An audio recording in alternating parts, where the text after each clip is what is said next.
حضرات مومنین السلام علیکم۔ انشاءاللہ کل سے محرم کا آغاز ہو رہا ہے اور یہ استقبال اعضاء کی مجلس ہے برائے ایصال ثواب۔ اقبال وزیر نقوی ابن وزی حسنین نقوی مرحوم کے ایصال ثواب کے لیے یہ مجلس عاصم نقوی صاحب نے آن لائن گراف ایجنسی پر منعقد کی ہے، اور کیونکہ عاصم نقوی صاحب کے والد صاحب یعنی اقبال وزیر نقوی صاحب کے یہ 9 ماہی کی مجلس ہے، اور اس وقت کی مجلس کو خطیب اہل بیت عالی جناب مولانا میثم زیدی صاحب قبلہ خطاب فرمائیں گے۔ تلاوت کے فرائض انجام دیں گے محترم قاری ندیم نجفی صاحب، اور پیشخوانی کے فرائض انجام دیں گے محترم ظفر نجفی صاحب۔ آئیے حضرات، اب ہم مجلس کا آغاز کرتے ہیں اور تلاوت کلام ربانی کے لیے گزارش کرتے ہیں محترم قاری ندیم نجفی صاحب سے کہ وہ تشریف لائیں اور مجلس کا باقاعدہ آغاز فرمائیں۔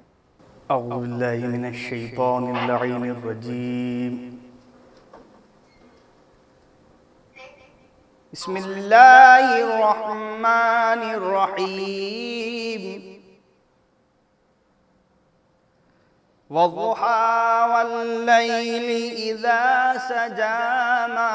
ودعك ربك وما قلى وللآخرة خير لك من الأولى ولسوف يعطيك ربك فترضى والضحى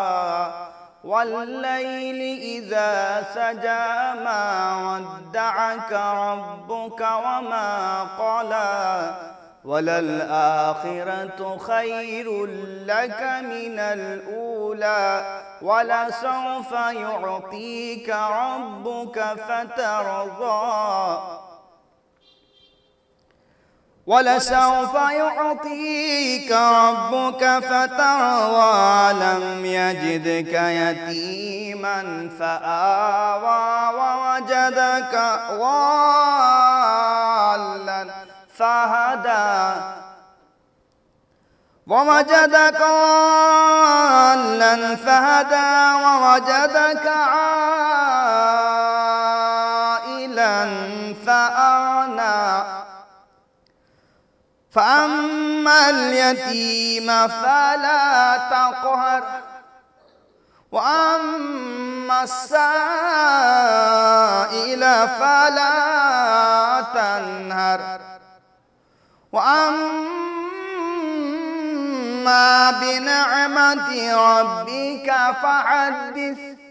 والضحى والليل إذا سجى ما ودعك ربك وما قلى وللآخرة خير لك من الأولى ولسوف يعطيك ربك فترضى ألم يجدك يتيما فآوى ووجدك ضالا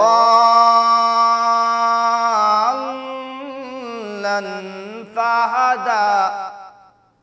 ووجدك عائلا فأغنى فأما اليتيم فلا تقهر وأما السائل فلا تنهر وأما بنعمة ربك فحدث آمنت بالله صدق الله العلي الحكيم وصدق رسول النبي الكريم وصدق شهداء كربلاء والصديقين اللهم صل على محمد وآل محمد۔ جزاک اللہ محترم قاری ندیم نجفی صاحب، آپ نے تلاوت کلام ربانی سے مجلس کا آغاز کیا۔ یقیناً یہ تلاوت کلام ربانی مرحوم اقبال وزیر نقوی صاحب کے لیے بہترین ایصال ثواب کا سبب بنے گی، اور جناب عاصم نقوی صاحب کے لیے تسکین قلب کا سبب بنے گی۔ حضرات، اب آئیے ہم پیشخوانی کے لیے گزارش کرتے ہیں محترم ظفر نجفی صاحب سے کہ تشریف لائیں اور پیشخوانی کے فرائض انجام دیں۔ کہ قلب میں درد میرے سوا ہوتا ہے، قلب میں درد میرے اور سوا ہوتا ہے، جب کہیں ماتم شبی بپا ہوتا ہے، قلب میں درد میرے اور سوا ہوتا ہے، کہ واہ کیا شان ہے شبیر پا رونے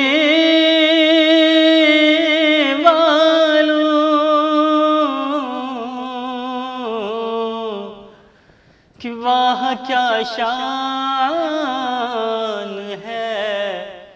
شبیر پا رونے والوں، کہ اشک یہ وہ ہے مزہ جن کا سوا دیتا ہے، کہ قلب میں درد میرے اور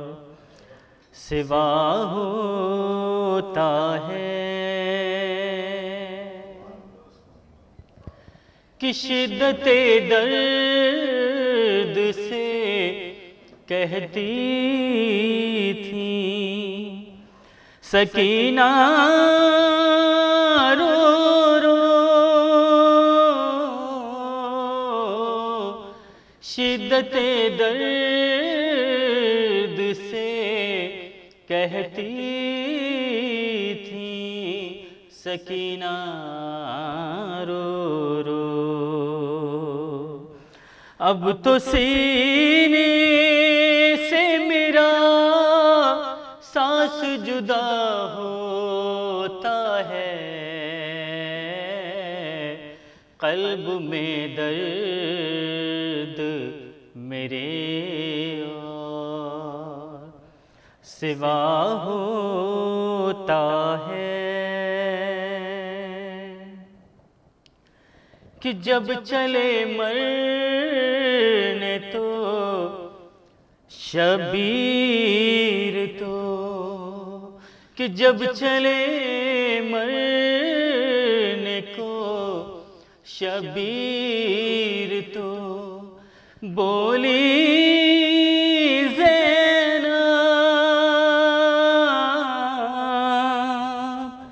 جب چلے مرنے کو شبیر تو بولی زینب، آج بھائی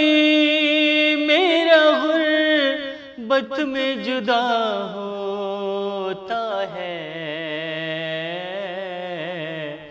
کہ قلب میں درد میرے اور سوا ہوتا ہے، کہ حوصلہ بس یہی ہے در کے پسر کا تھا حسن، کہ حوصلہ بس یہی ہے در کے پسر کا تھا حسن، زیر خنجر بھی ادا شکر خدا ہوتا ہے، کہ قلب میں درد میرے اور سوا ہوتا ہے کہ جب کہیں ماتم شبی بپا ہوتا ہے، قلب میں درد میرے جزاک اللہ محترم ظفر نجفی صاحب، آپ نے بہترین انداز میں پیش خوانی کے فرائض انجام دیے۔ پروردگار کی بارگاہ میں دعا گو ہیں کہ اس تلاوت کے صدقے میں، اس ذکر معصومین علیہ السلام کے صدقے میں جناب اقبال وزیر نقوی صاحب کے درجات بلند ہوں، جوار معصومین میں جگہ عنایت ہو۔ آئیے حضرات، اب ہم مجلس کے لیے گزارش کرتے ہیں خطیب اہل بیت برادر محترم جناب میثم زیدی صاحب قبلہ سے کہ تشریف لائیں اور مجلس کو خطاب فرمائیں۔ میثم زیدی صاحب کے لیے بھی مومنین سے گزارش ہے کہ ان کے حق میں دعا کریں، وہ کافی عرصے سے علیل چل رہے ہیں، اور ہم خانوادہ جناب اقبال وزیر نقوی صاحب کی جانب سے، بالخصوص عاصم نقوی صاحب کی جانب سے مولانا میثم زیدی صاحب کا شکریہ ادا کرتے ہیں، ٹیم گراف ایجنسی کی جانب سے میثم زیدی صاحب کا شکریہ ادا کرتے ہیں کہ انہوں نے اس علالت کے عالم میں بھی انہوں نے اس مجلس کو خطاب فرمایا۔ ہم اہل خاندان کی طرف سے اور اپنی ٹیم کی طرف سے آپ کے متشکر ہیں، اور گزارش کرتے ہیں محترم میثم زیدی صاحب سے کہ وہ اس وقت آن لائن مجلس کو خطاب فرمائیں۔ سامعین، آپ سے گزارش ہے کہ نعرہ صلوات سے آپ ان کا استقبال فرمائیں۔ حضرات، ایک مرتبہ سورہ حمد اور 3 مرتبہ سورہ اخلاص کی تلاوت فرما کر اقبال وزیر نقوی ابن وزیر حسین نقوی مرحوم کی روح کو اصالہ ثواب کر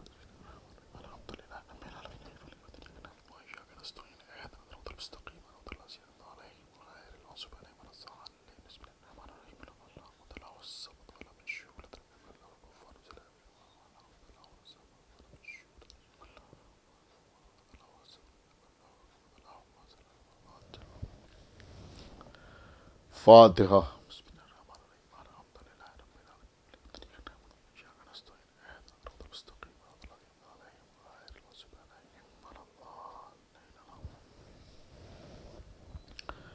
اعوذ باللہ السمیع العلی العظیم من الشیطان اللعین الرجیم، بسم اللہ الرحمن الرحیم، الحمد للہ الذی ہدانا لہذا وما کنا لنہتدی لولا ان ہدانا اللہ، لقد جاءت رسل ربنا بالحق، الصلاة والسلام علی صاحب الدین والاسلام والحل والحرام والرکن والمقام والصلاة والصیام والسجود والقیام والشریعت والاحکام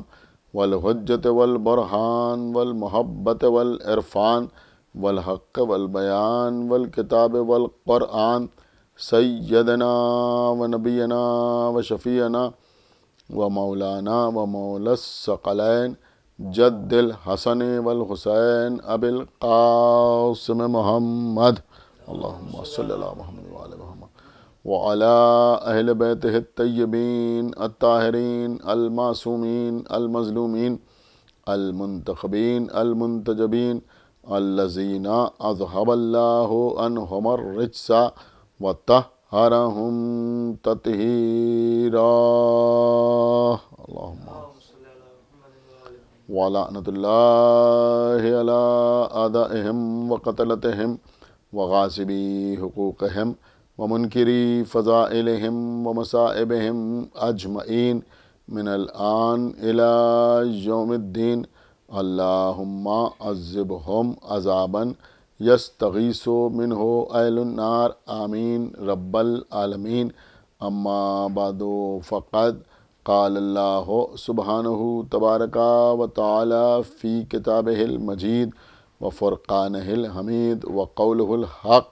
بسم اللہ الرحمن الرحیم، هل أتى على الإنسان حين من الدهر لم يكن شيئا مذكورا، إنا خلقنا الإنسان من نطفة أمشاج نبتليه فجعلناه سميعا بصيرا، إنا هديناه السبيل اما شاکرم و اما کفورا۔ صلوات پڑھیں پر محمد و آلہ۔ حضرات، یہ ایک مرد مومن کے ایصال ثواب کے سلسلے کی مجلس منعقد ہو رہی ہے۔ خداوند عالم مرحوم کو، جناب اقبال وزیر صاحب کو جوار معصومین میں جگہ عنایت فرمائے اور ان کے متعلقین کو صبر جمیل عطا فرمائے۔ میں نے اس ایصال ثواب کی مجلس کے لیے سورہ دہر، جس کو سورہ انسان بھی کہا جاتا ہے، اس کی ابتدائی 3 آیتوں کی تلاوت کا شرف حاصل کیا ہے۔ سب سے پہلی آیت میں بسم اللہ الرحمن الرحیم کے بعد ارشاد رب العزت ہو رہا ہے کہ کیا انسان پر ایک وقت ایسا نہیں گزرا جب وہ قابل ذکر بھی نہیں تھا۔ دوسری آیت میں ارشاد ہو رہا ہے کہ ہم نے انسان کو مخلوط یعنی ملے جلے نطفے سے خلق کیا اور ہم نے اسے سمیع بنایا اور بصیر بنایا۔ سمیع کا مطلب سننے والا بنایا اور بصیر کا مطلب دیکھنے والا بنایا۔ انا ہدیناہ السبیل، ہم نے انسان کی ہدایت کا انتظام کیا، ہم نے ہدایت کی سبیل کی، اما شاکرم و اما کفورا۔ اب انسان کو یہ اختیار ہے کہ وہ شکر کرے یا کفر اختیار کرے۔ عزیزوں، اس سورہ میں پہلی آیت میں خداوند عالم نے انسان کو اس کی حیثیت سے، یا آپ اپنی زبان میں یوں بھی سمجھ سکتے ہیں کہ انسان کو اس کی اوقات سے آگاہ کیا ہے۔ اس وقت تمہارے پاس مال ہے، دولت ہے، اقتدار ہے، عہدہ ہے، منصب ہے، لوگ تمہارا احترام کرتے ہیں، تمہاری عزت کرتے ہیں، بہت سے آداب و القاب تمہارے نام کے ساتھ اضافہ کیے جاتے ہیں۔ لیکن ایک وقت ایسا تھا کہ جب تم قابل ذکر بھی نہیں تھے، یعنی صرف یہ نہیں کہ اس وقت تم کوئی امیر شخصیت نہیں تھے، اس وقت تم کوئی دولت مند نہیں تھے، اس وقت تم کوئی ثروت مند نہیں تھے، صاحب عہدہ نہیں تھے، صاحب منصب نہیں تھے، بلکہ حقیقت یہ ہے کہ تم قابل ذکر ہی نہیں تھے، یعنی تمہارا کوئی تذکرہ ہی نہیں تھا۔ میں سمجھتا ہوں کہ سب سے بڑا پیغام اور سب سے بڑی ہدایت اور سب سے بڑی نصیحت جو اس آیت میں پوشیدہ ہے وہ یہ ہے کہ انسان اپنی زندگی میں غرور اور تکبر سے محفوظ رہے، کسی بات پر غرور نہ کرے، کسی بات پر تکبر نہ کرے۔ مولا متقیان غالب کل غالب حضرت علی ابن ابی طالب علیہ الصلوۃ والسلام، نہج البلاغہ میں آپ غور فرمائیں تو مولا علی کا یہ ارشاد گرامی موجود ہے کہ میرے مولا نے فرمایا کہ مجھے حیرت ہوتی ہے، تعجب ہوتا ہے۔ یہ جملے فقط تاکید کے لیے ہیں۔ فرمایا مجھے حیرت ہوتی ہے، مجھے تعجب ہوتا ہے اس متکبر پر۔ متکبر کا مطلب تکبر کرنے والے پر، غرور کرنے والے پر، گھمنڈ کرنے والے پر کا ہم کو تعجب ہوتا ہے اس متکبر پر کہ جو آغاز میں نطفہ تھا، انجام میں مردہ ہوگا۔ ایک صلوات پڑھیں بر محمد و آل محمد۔ عزیزوں، اگر آپ اقوال معصومین اٹھا کے دیکھیں، احادیث معصومین کا مطالعہ کریں، میں ایک بات اس مجلس میں پیغام کی صورت میں آپ تک پہنچا دوں کہ ہمارے سماج میں جو اتنی خرابیاں پیدا ہو رہی ہیں اور جو ابتری پیدا ہو رہی ہے مزاجوں میں، اس کا سب سے بڑا سبب یہ ہے کہ ہم نے اقوال معصومین پر عمل کرنا چھوڑ دیا ہے۔ احادیث معصومین کو ہم تبرکاً سنتے ہیں، مسکرا دیتے ہیں، صلوات پڑھ دیتے ہیں، لیکن حقیقت میں اس کے مطابق عمل کرنے کی کوشش نہیں کرتے۔ ہم کو دوسروں کے اقوال، دوسروں کی باتیں لائق عمل لگتی ہیں، لیکن معصومین کی احادیث اگر سنائی جائیں تو لوگ سوچتے ہیں کہ یہ کسی اور زمانے کی بات ہے، یہ اس زمانے کی بات نہیں، جبکہ حقیقت یہ ہے کہ اقوال معصومین حقیقت میں معصومین کے اقوال نہیں ہیں، بلکہ یہی احکامات الہی ہیں، اس لیے کہ اللہ کے احکام جو ہم تک آتے ہیں وہ ڈائریکٹ نہیں آتے، بغیر کسی وسیلے کے نہیں آتے، بلکہ ان کا وسیلہ حضرات محمد و آل محمد ہوتے ہیں، ان کا وسیلہ معصومین ہوتے ہیں۔ تو یہ جو احادیث ہیں یہ صرف اس لیے نہیں ہوتی کہ ہم احادیث سنیں یا زیادہ سے زیادہ اس کو واٹس ایپ پر یا فیس بک پر پوسٹ کر دیں، حالانکہ میں یہ بھی آپ کی خدمت میں عرض کروں گا کہ اس وقت سوشل میڈیا کا زمانہ ہے، اور میں بار بار مجالس میں یہ پیغام دیتا رہتا ہوں تاکہ یہ پیغام لوگوں تک پہنچ جائے کہ کسی بھی بات کو معصوم کی طرف منسوب کرنا اگر وہ معصوم نے نہیں ارشاد فرمائی ہے تو یہ گناہان کبیرہ میں شامل ہے، یعنی بہت بڑا گناہ ہے، چاہے وہ بات کتنی ہی اچھی ہی کیوں نہ ہو، لیکن اگر معصوم نے نہیں ارشاد فرمایا ہے تو ہم اسے معصوم کی طرف اگر منسوب کر رہے ہیں تو یہ گناہ کبیرہ ہے، اور یہ اتنا بڑا گناہ ہے کہ اگر ماہ مبارک رمضان میں ہم سے یہ گناہ سرزد ہو جائے حالت صوم میں، یعنی روزے کی حالت میں اگر ہم سے یہ گناہ سرزد ہو جائے تو ہمارا روزہ باطل ہو جاتا ہے، یعنی جیسے کھانا کچھ کھا لیا جائے حالت صوم میں تو روزہ باطل ہو جاتا ہے، پانی پی لیا جائے تو روزہ باطل ہو جاتا ہے، بالکل اسی طرح سے اگر کسی معصوم کی طرف ہم کسی بات کی نسبت دیتے ہیں جو معصوم نے نہیں ارشاد فرمائی ہے تو ہمارا روزہ باطل ہو جاتا ہے۔ لہذا اس میں بڑی احتیاط کی ضرورت ہے۔ ایسی ہی حدیثیں کہ جن کے بارے میں آپ کو معلوم ہوگا کس کتاب میں لکھی ہیں یا اس کا راوی کون ہے، یا پھر اگر آپ نے کسی سے سنا ہے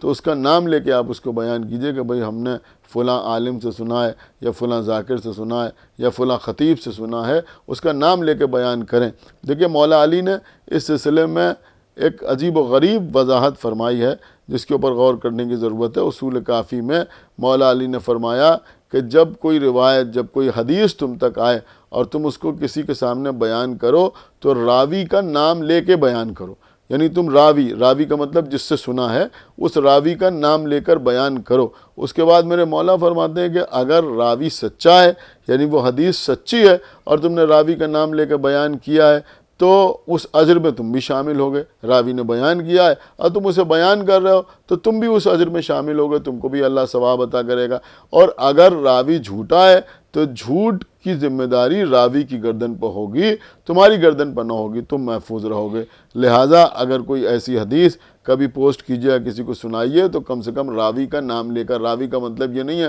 کہ جو کتابوں میں راوی لکھے وہ تو اپنی جگہ پہ ہیں، وہ تو ہر ایک کے بس کی بات نہیں ہے، اگر کسی کو معلوم ہے تو بہت اچھا ہے، اور اگر نہیں معلوم ہے تو کم سے کم جس سے بھی سنا ہے یا جس کتاب میں بھی دیکھا ہے اس کتاب کے ریفرنس کے ساتھ اس بات کو بیان کیا جائے۔ لیکن میں عرض یہ کر رہا تھا کہ معصومین کی جو احادیث ہیں وہ صرف سوشل میڈیا پر پوسٹ کرنے کے لیے نہیں ہے، یا صرف اس لیے نہیں ہے کہ کسی کے ایصال ثواب کے طور پر کتابی شکل میں اس کو چھاپا جائے اور پھر تقسیم کر دیا جائے اور لوگ لے جا کے اپنے گھر میں رکھ دیں، اور جب زیادہ کتابیں ہو جائیں تو ان کو جا کے کسی مسجد میں رکھ دیں یا دفن کر دیں یا دریا میں غرق کر دیں۔ نہیں، بلکہ معصومین کی حدیث اس لیے ہے کہ اس کے اوپر عمل کیا جائے۔ پیغمبر نے دنیا سے جاتے جاتے یہ فرمایا تھا کہ انی تارکم فیکم الثقلین، کتاب اللہ و عطرتی اہل بیتی، پیغمبر اسلام نے فرمایا تھا میں تمہارے درمیان دو وزنی چیزیں چھوڑے جا رہا ہوں، ایک کتاب خدا ہے اور دوسرے میرے اہل بیت ہیں، جب تک تم ان دونوں چیزوں سے وابستہ رہو گے کبھی گمراہ نہ ہوگے۔ تو اس کا مطلب یہ ہوا کہ قرآن کی آیات بھی ضروری ہیں اور معصومین کی احادیث بھی ضروری ہیں۔ اب جب ہم احادیث معصومین پر نظر ڈالتے ہیں تو ہم یہ دیکھتے ہیں کہ معصومین نے جتنی مذمت بے عملی کی ہے، بے عملی کا مطلب یہ ہوا کہ عمل نہ کرنا، جن چیزوں کے احکامات دیے ان پر عمل نہ کرنا، تو جتنی مذمت بے عملی کی ہے اس سے کہیں زیادہ مذمت غرور اور تکبر کی ہے، کہ انسان غرور میں مبتلا ہو جائے، انسان تکبر میں مبتلا ہو جائے، مثلا انسان خود پسندی میں مبتلا ہو جائے کہ اب جو ہیں وہ ہم ہیں، عالم ہیں تو ہم ہیں، اور خطیب ہیں تو ہم ہیں، اور شاعر ہیں تو ہم ہیں، اور پڑھے لکھے ہیں تو ہم ہیں، اور ایجوکیٹڈ ہیں تو ہم ہیں، تو رہبر ہیں تو ہم ہیں، اب ہم سے بڑا دنیا میں کوئی اور نہیں ہے۔ تو اگر یہ مزاج انسان میں پیدا ہو جائے تو معصومین نے اس خود پسندی کی بہت زیادہ مذمت فرمائی ہے، اور انہوں نے یہ فرمایا ہے کہ جب کوئی خود پسند ہو جاتا ہے، یعنی جب کوئی شخص اپنے آپ کو پسند کرنے لگتا ہے تو پھر دنیا اس کو ناپسند کرنے لگتی ہے۔ اور یہ بات بھی آپ یاد رکھیے کہ غرور اور تکبر صرف دولت پہ نہیں، صرف شہرت پہ نہیں، صرف مال پہ نہیں، صرف اقتدار پہ نہیں، بلکہ اگر کسی کو اپنی عبادتوں پر غرور ہو جائے تو وہ بھی لائق مذمت ہے۔ وہ عبادت اللہ کی بارگاہ میں قبول نہیں ہوتی کہ جس پر انسان کو غرور ہو جائے کہ ہم سے بڑا نمازی کون ہے، اور ہم سے بڑا سجدہ کرنے والا کون ہے، اور ہم سے زیادہ روزہ رکھنے والا کون ہے۔ تو انسان کو کسی چیز پر غرور یا تکبر نہیں کرنا چاہیے۔ میں آپ کی خدمت میں یہ عرض کرنا چاہ رہا ہوں کہ یہ جو ذکر اہل بیت ہے، آپ ذرا غور کریں کہ یہ ذکر اہل بیت پر اتنا زیادہ زور کیوں دیا گیا ہمیشہ۔ ذکر اہل بیت سے جہاں تمام فائدے ہیں، ایک فائدہ نہیں ہے بلکہ تمام فائدے ہیں، نہ معلوم کتنے فائدے ہیں ذکر اہل بیت سے جن کا شمار نہیں کیا جا سکتا۔ یہ ذکر اہل بیت ہے جو بتاتا ہے کہ مومن کون ہے اور منافق کون ہے۔ جناب سلمان فارسی ایمان کے 10 درجوں پر فائز ہیں، جناب ابو ذر غفاری ایمان کے 9 درجوں پر فائز ہیں۔ تمام کتابوں میں یہ روایت تحریر ہے کہ جناب سلمان اور جناب ابو ذر مشترکہ طور پہ روایت کرتے ہیں، یعنی اگر دونوں کو آپ جوڑ لیجئے تو میں یوں کہہ سکتا ہوں کہ ایمان کے 10 درجے سلمان کے پاس، 9 درجے ابو ذر کے پاس، یعنی ایمان کے 19 درجے مل کے روایت کرتے ہیں کہ جب ہم کو بزم رسول میں یا رسول اللہ کے بعد کسی شخص کے بارے میں یہ معلوم کرنا ہوتا تھا کہ وہ مومن ہے یا منافق ہے، ہم معلوم کرنا چاہتے تھے کہ یہ مومن ہے یا منافق ہے، تو وہ یہ نہیں کہتے کہ ہم اس کی نمازیں دیکھ کے پہچانتے تھے، اس کے روزے دیکھ کے پہچانتے تھے، اس کی تلاوت قرآن دیکھ کے پہچانتے تھے، بلکہ یہ دونوں کہتے ہیں کہ ہم اس کے سامنے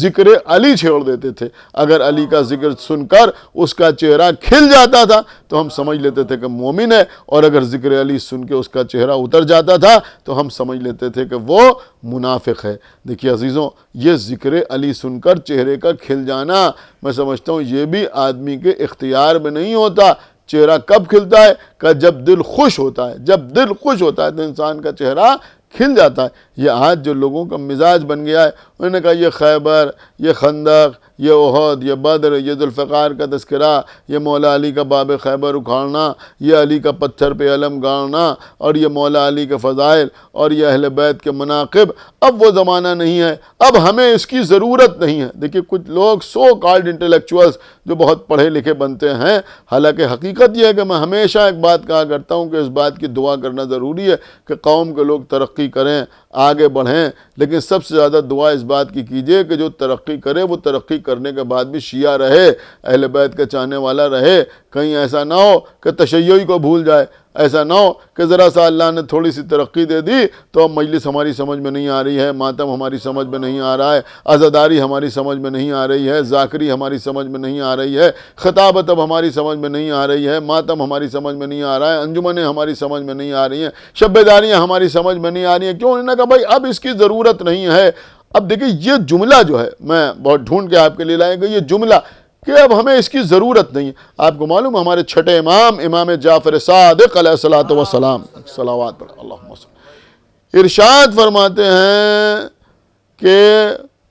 علامات ظہور قائم کیا ہیں، یعنی امام کے دنیا میں تشریف لانے کی جو علامتیں بیان کی ہیں وہ بہت زیادہ بیان کی ہیں، اور زیادہ تر جو روایتیں ہیں وہ ہمارے چھٹے امام سے ہیں۔ تو امام جعفر صادق نے جہاں تمام علامتیں بیان کی، اس میں ایک حتمی علامت یہ بھی بیان فرمائی ہے کہ امام کا ظہور اس وقت ہوگا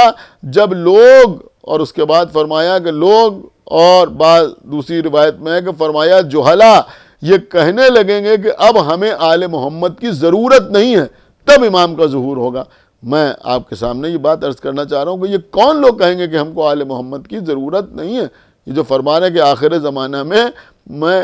عرض کروں گا کہ یہ دوسروں کی بات نہیں ہے، اس لیے کہ دوسرے تو پہلے ہی کہہ چکے ہیں۔ جب رسول اللہ نے فرمایا تھا میں تمہارے درمیان 2 وزنی چیزیں چھوڑے جا رہا ہوں، ایک کتاب خدا ہے اور دوسرے میرے اہل بیت ہیں، تو اسی وقت پکار کے کہا تھا حسبنا کتاب اللہ، ہمارے لیے کتاب خدا کافی ہے۔ تو انہوں نے تو پہلے ہی کہہ دیا تھا کہ ہم کو اہل بیت کی ضرورت نہیں ہے، تو یہ آخر زمانہ میں کون لوگ کہیں گے؟ ظاہر سی بات ہے کہ یہ ان لوگوں کی طرف اشارہ ہے کہ وہ کہیں گے کہ اب ہمیں آل محمد کی ضرورت نہیں ہے، جو ایسے گھروں میں پیدا ہوئے ہیں کہ جہاں شروع سے انہوں نے ذکر اہل بیت سنا ہے،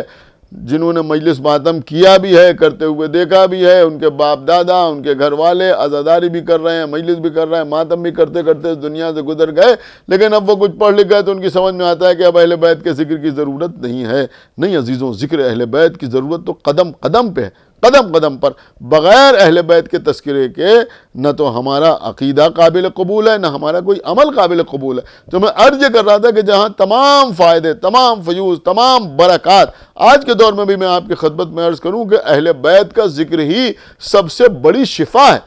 اگر کوئی وبا چل رہی ہے، کوئی بیماری چل رہی ہے، تو اس سے بچنے کا بھی سب سے بہتر طریقہ یہ ہے کہ زیادہ سے زیادہ جیسے ممکن ہو اس انداز سے ذکر اہل بیت کیا جائے۔ جتنا زیادہ سے زیادہ ہم ذکر اہل بیت کریں گے، اس ذکر کے طفیل میں مرض ختم ہوگا، وبا تمام ہوگی اور لوگ شفا حاصل کریں گے، اس لیے کہ آل محمد کا ذکر جو ہے وہی سب سے بڑی شفا ہے۔ اس سے بڑی شفا کوئی اور کیا ہو سکتی ہے؟ لیکن ساتھ ساتھ میں یہ بھی عرض کروں کہ اہل بیت کا ذکر بھی انسان کو غرور اور تکبر سے بچاتا ہے۔ یعنی آل محمد کا تذکرہ انسان کو غرور سے اور تکبر سے محفوظ رکھتا ہے۔ آپ کہیں گے غرور اور تکبر سے اہل بیت کا تذکرہ کیسے محفوظ رکھتا ہے؟ بس میں اپنی بات کو تمام کر رہا ہوں، کوئی بہت طولانی تقریر نہیں کرنا ہے کہ غرور اور تکبر سے اہل بیت کا تذکرہ کیسے بچاتا ہے۔ بھئی کس چیز پہ انسان کو غرور ہوتا ہے؟ آپ مجھے بتائیے کہ جو غرور ہوتا ہے، تکبر ہوتا ہے، وہ کس چیز پہ انسان کو غرور ہوتا ہے؟ کس چیز پہ تکبر ہوتا ہے؟ ان کو غرور ہو گیا، تکبر ہو گیا۔ کس بات پر غرور اور تکبر ہو گیا؟ ان کے پاس مال بہت ہے،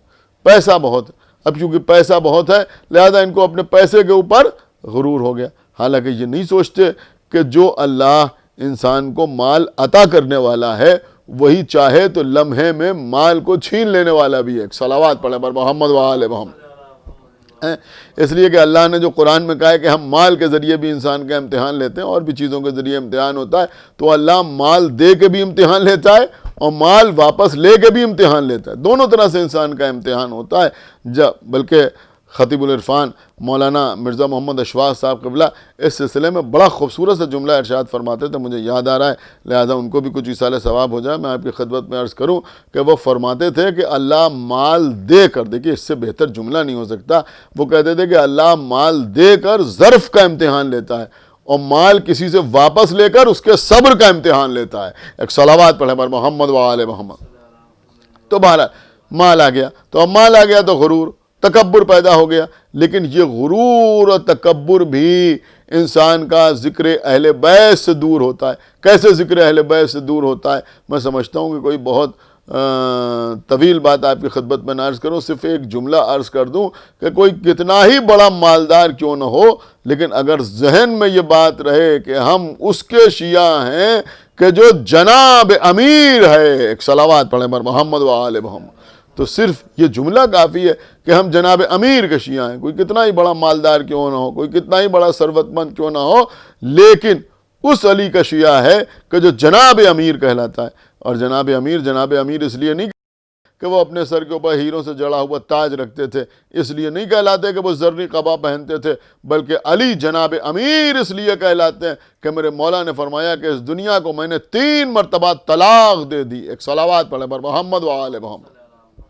بس عزیزوں، تو میں عرض یہ کروں گا کہ انسان کو چاہیے کہ کوشش یہ کرے کہ دامن اہل بیت اس کے ہاتھ سے نہ چھوٹنے پائے۔ اسی لیے میر انیس علی اللہ مقامہ نے بڑے خوبصورت سے 2 مصرعے فرمائے تھے۔ وہ فرماتے ہیں کہ مطلب یہی ہے ہاتھ کی ہر ایک لکیر کا، مطلب یہی ہے ہاتھ کی ہر ایک لکیر کا، دامن نہ چھٹنے پائے جناب امیر کا۔ صلوات پڑھیں پر محمد و آل محمد، اللہم صلی علی محمد و آل محمد۔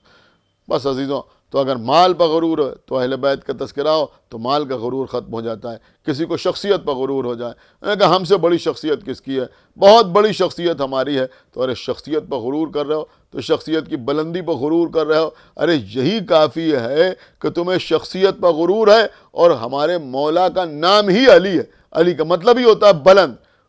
یا پھر ایک جملہ کہہ دوں، ظاہر سی بات ہے کہ آن لائن مجلس ہو رہی ہے، لیکن اگر کوئی اس جملے کو سنے گا تو انشاءاللہ اس جملے کی قدر ضرور کرے گا کہ علی کو علی ہمارے جیسوں نے نہیں کہا ہے، اس لیے کہ ہم کو کون سی بلندی حاصل ہے، ہمارے جیسے پست لوگ علی کو علی نہیں کہہ رہے ہیں، بلکہ علی وہ ہیں جنہیں اللہ علی کہتا ہے۔ ایک صلوات پڑھیں پر محمد و آل محمد۔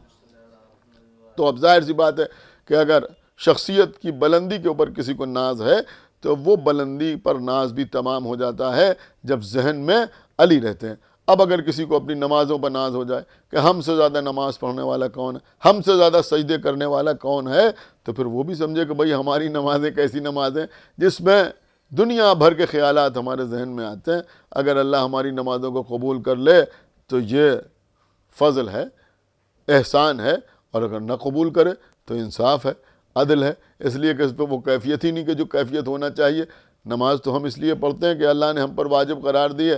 اور ایک واجب جو ہے وہ ادا ہو جائے، لیکن کیا نماز میں وہ کیفیت ہے کہ جو ہونا چاہیے؟ کہ وہ کیفیت تو نہیں ہے، لیکن وہ ایسے نمازی، اب کوئی کتنا ہی بڑا دنیا میں نمازی کیوں نہ ہو، لیکن مولا علی سے بڑا نمازی تو نہیں ہو سکتا۔ علی کیسے نمازی ہیں؟ کہ علی ایسے نمازی ہیں، ایسے نماز پڑھنے والے مولا علی ہیں کہ جن کے پڑوسی ایک رات میں 1000 تکبیروں کی آواز سنتے تھے، یعنی جب تک جاگتے تھے تب تک مولا علی کے گھر سے آتی ہوئی 1000 تکبیروں کی آوازیں سنتے تھے، لیکن میرے مولا کی عبادتیں نامعلوم کب تک جاری رہتی تھیں۔ اور پھر ہمارا نماز پڑھنا اور علی کا نماز پڑھنا، دونوں چیزوں میں زمین آسمان کا فرق ہے۔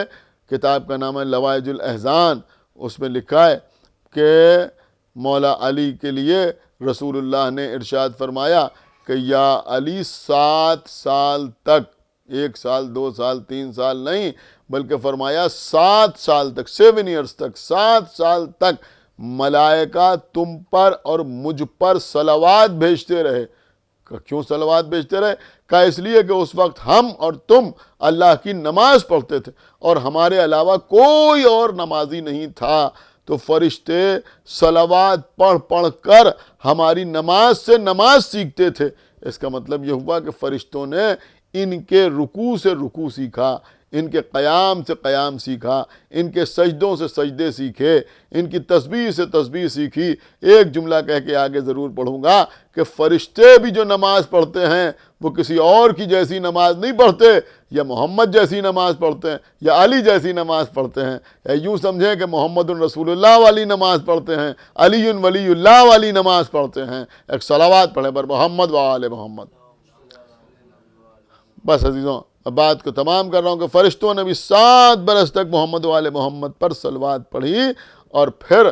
ان کی نماز سے نماز سیکھی۔ آج کچھ کم عقل یہ اعتراض کرتے ہیں کہ آپ کے گھروں کے چھوٹے چھوٹے بچے یا حسین کہنا پہلے سیکھ جاتے ہیں، یا علی کہنا پہلے سیکھ جاتے ہیں، صلوات پڑھنا پہلے سیکھ جاتے ہیں اور نماز پڑھنا بعد میں شروع کرتے ہیں۔ تو یہ بچے کیا نماز کو سبک سمجھتے ہیں؟ کیا یہ بچے نماز کو ہلکا سمجھتے ہیں؟ میں کہوں گا نہیں، یہ بچے قطعی نہ نماز کو ہلکا سمجھتے ہیں، نہ یہ بچے نماز کو سبک سمجھتے ہیں، بلکہ یہ بچے جانتے ہیں کہ فرشتوں نے بھی پہلے محمد و آل محمد پر صلوات پڑھی اور بعد میں نماز پڑھی۔ تو یہ بچے بھی ہمارے گھروں کے پہلے یا علی کہہ کے، پہلے یا حسین کہہ کے، پہلے صلوات پڑھ کے اور بعد میں نماز پڑھ کے دنیا کو بتاتے ہیں کہ دیکھو ہم نمازی بنیں گے، لیکن فرشتہ صفت نمازی بنیں گے، ابلیس صفت نمازی نہیں بنیں گے۔ ابلیس صفت نمازی اور ہوتا ہے اور فرشتہ صفت نمازی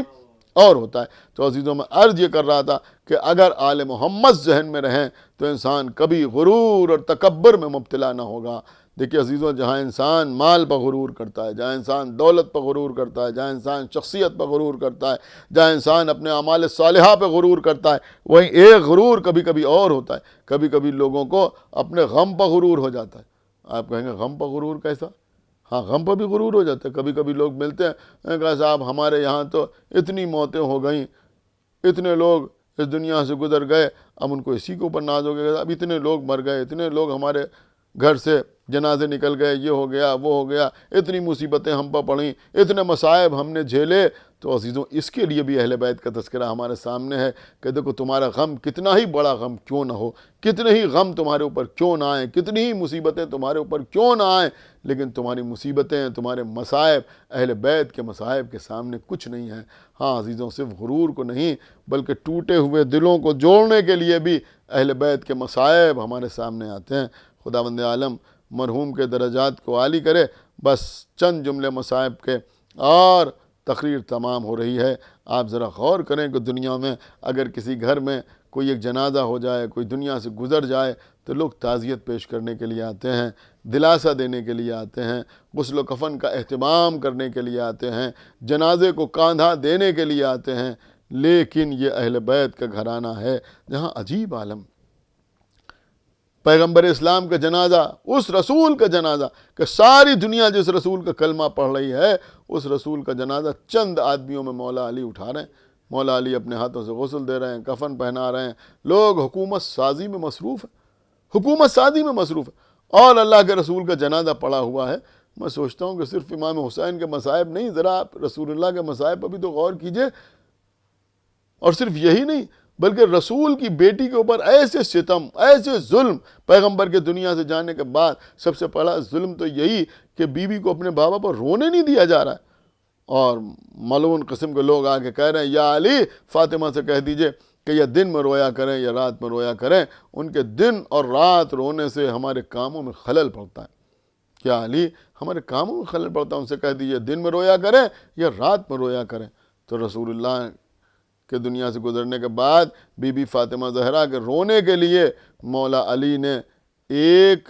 حجرہ تعمیر کیا جس کو بیت الحزن کہا جاتا ہے۔ بی بی اس حجرے میں جاتی تھیں، جا کے رویا کرتی تھیں، گریہ کیا کرتی تھیں، اپنے بابا پر گریہ کرتی تھیں۔ لوگوں کو آج میں سمجھتا ہوں کہ امام باڑوں سے پریشانی اسی لیے ہوتی ہے، یہ عزا خانہ، اسی کو تو بیت الحزن کہا جاتا ہے۔ چاہے آپ بیت الحزن کہیے چاہے عزا خانہ کہیے، مفہوم بالکل ایک ہے۔ میں سمجھتا ہوں عزا خانوں کو دیکھ کر، امام باڑوں کو دیکھ کر لوگ اسی لیے پریشان ہوتے ہیں کہ اگر رسول کی بیٹی کو گھر میں رو لینے دیا جاتا، لوگ آ کے اعتراض نہ کرتے، تو مولا علی کو بیت الحزن بنانے کی ضرورت نہ ہوتی۔ اس کے بعد عزیزوں یہی گھرانہ ہے جہاں مولا علی کے سر پر ضربت لگ رہی ہے، یہی گھرانہ ہے جہاں امام حسن کے جنازے پر تیر چلائے جا رہے ہیں۔ دنیا میں کہیں یہ منظر نظر آئے گا کہ کسی کے جنازے پر تیر چلائے جائیں، لیکن امام حسن علیہ السلام کے جنازے پر تیر چلائے جا رہے ہیں۔ اور پھر کربلا کے میدان میں حسین کا لاشا بے گور و کفن پڑا ہوا ہے، کوئی غسل دینے والا نہیں ہے، کوئی کفن پہنانے والا نہیں ہے۔ بس میں نے مجلس کو تمام کیا، چونکہ میں نے بیت الحزن کا تذکرہ کیا، لہذا جی چاہتا ہے کہ اسی کے اوپر بات کو تمام کر دوں۔ ہاں عزیزوں، یہ بیت الحزن 2 مرتبہ آباد ہوا۔ ایک بار رسول کی بیٹی زہرا حسین کی ماں اس بیت الحزن میں جا کے اپنے بابا پر روتی تھیں، اور بعد قتل امام حسین علیہ السلام جب خبر مدینے میں آئی تو مادر حضرت عباس جناب ام البنین اسی حجرے میں جا کے روتی تھیں، گریہ کرتی تھیں۔ لیکن آپ کو معلوم ہے جناب ام البنین کے گریہ کرنے کا انداز کیا ہوتا تھا۔ میں سمجھتا ہوں بی بی فاطمہ زہرا کے لیے تو مولا علی نے ایک مکان تعمیر کیا تھا جس کو بیت الحزن کہا جاتا ہے۔ ہم نے آپ کے سامنے دلیل پیش کی کہ وہی مکان دلیل ہے ہمارے عزا خانوں کے لیے، لیکن یہ ہمارے عزا خانوں میں جو تبرکات ہوتے ہیں، یہ تابوت رکھا ہوا ہے، یہ زری رکھی ہوئی ہے، یہ گہوارہ رکھا ہوا ہے، اس کے لیے بھی ہمارے پاس دلیل ہے۔ اس کی ابتدا جناب ام البنین نے کی۔ جب بی بی اس عزا خانے میں آتی تھیں، بیت الحزن میں آتی تھیں، تو بی بی یہاں چند قبروں کے نشان بناتی تھیں۔ ایک قبر کا نشان بناتی تھیں، اس پر ہاتھ رکھتی تھیں اور یہ کہتی تھیں کہ یہ میرے سب سے چھوٹے بیٹے کی قبر ہے۔ اس کے بعد آواز دیتی تھی میرے لال تیری تو شادی بھی نہیں ہوئی تھی، تو کربلا کے میدان میں شہید ہو گیا، کہ میں تجھ پہ آنسو بہاؤں؟ پھر کہتی تھی نہیں، میں تجھ پہ آنسو نہ بہاؤں گی، اس لیے کہ میں تیری ماں ہوں، جب موقع ملے گا تب آنسو بہا لوں گی۔ پھر ایک اور قبر کا نشان بناتی تھیں، کہتی تھی یہ میرے لال عبداللہ کی قبر ہے۔ پھر کہتی تھی عبداللہ کہ میں تجھ پہ آنسو بہاؤں؟ پھر کہتی تھی نہیں میرے لال، میں تجھ پہ بھی آنسو نہ بہاؤں گی، اس لیے کہ جب موقع ملے گا تو تجھ پر رو لوں گی۔ پھر ایک اور قبر کا نشان بناتی تھیں، کہتی تھی یہ میرے لال جعفر کی قبر ہے۔ پھر کہتی تھی جعفر کہ میں تجھ پہ آنسو بہاؤں؟ پھر کہتی تھی نہیں، میں تجھ پہ بھی آنسو نہ بہاؤں گی۔